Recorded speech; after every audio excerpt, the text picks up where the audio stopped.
O Evangelho segundo o Messias. Parte 1. A paz esteja com todos. Meu nome é Miguel. Sou um discípulo de Emanuel. Justiça nossa. Eu tenho um compromisso com o Pai e com o Filho de pregar a palavra segundo a reta justiça. Me refiro ao Deus de Abraão, Isaque e Jacó, o Deus de Israel, e ao seu Filho Emanuel, que segundo as Escrituras, Isaías 7 versículo 14, e Mateus 1 verso 22 e 23. Seu nome próprio e pessoal é Emanuel, que significa Deus está conosco. Quero lembrar aos irmãos e irmãs da nossa regra. Sempre que falarmos Deus, é o Deus de Abraão, Isaque e Jacó. E sempre que for falado Salvador, é Emanuel, justiça nossa, o nosso justificador. Para viver o Evangelho segundo o Messias é preciso fazer as coisas exatamente como ele manda.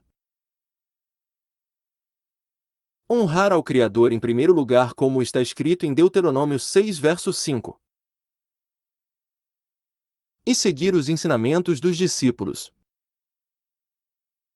permanecendo no ensinamento do Salvador Emanuel. Para ser verdadeiros discípulos e ganhar o direito de entender os mistérios do reino dos céus, é preciso nascer novamente. Nascer da água e do Espírito. Como Emanuel disse a Nicodemos. E assim ter o nome escrito nos céus. Precisamos pedir que o Pai manifeste em nós o Espírito da verdade, porque esta é a promessa do Filho do Homem. Pedir a Deus, o Criador, que nos inclua na oração que o Salvador Emanuel fez apenas pelos seus 12 discípulos e por aqueles que dariam ouvidos à pregação deles. Estas bênçãos todas foram dadas aos discípulos e para os que creem e seguem o mesmo exemplo dos 12 discípulos.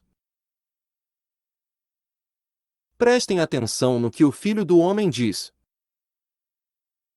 João 20 verso 21. Assim como o Pai me enviou,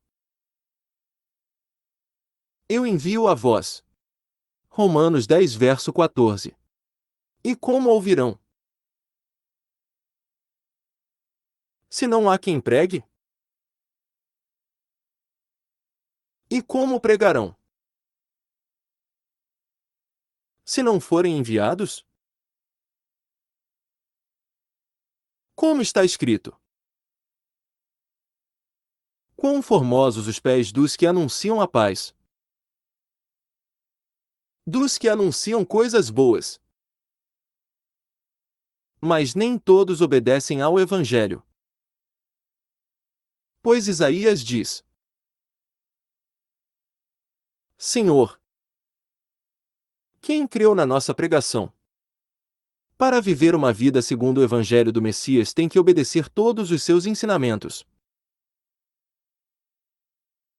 Porque quem não obedece ao Evangelho do Messias não poderá ser salvo, pois está vivendo o Evangelho segundo as religiões. Todos sabem que a religião não salva ninguém,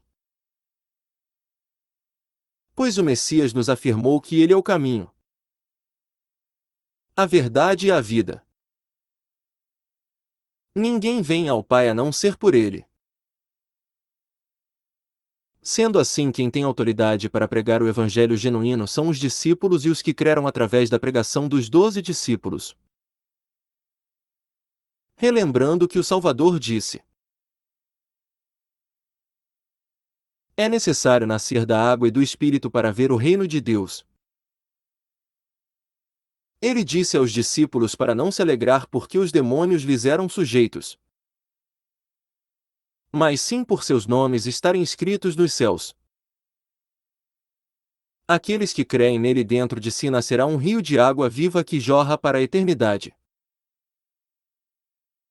Também disse que enviaria o Espírito da Verdade para nos lembrar de tudo o que ele nos ensinou. Ele também mandou fazer discípulos.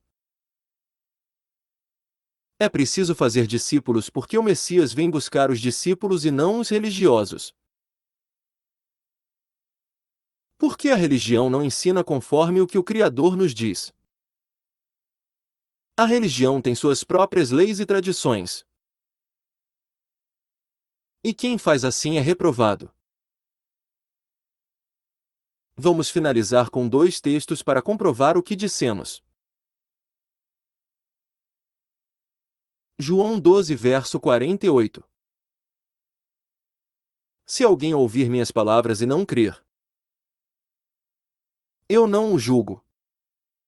Porque não vim julgar o mundo, mas sim salvar. Mas aquele que ouve minhas palavras e rejeita já tem quem o julgue. A palavra que eu tenho dito irá julgá-lo no último dia.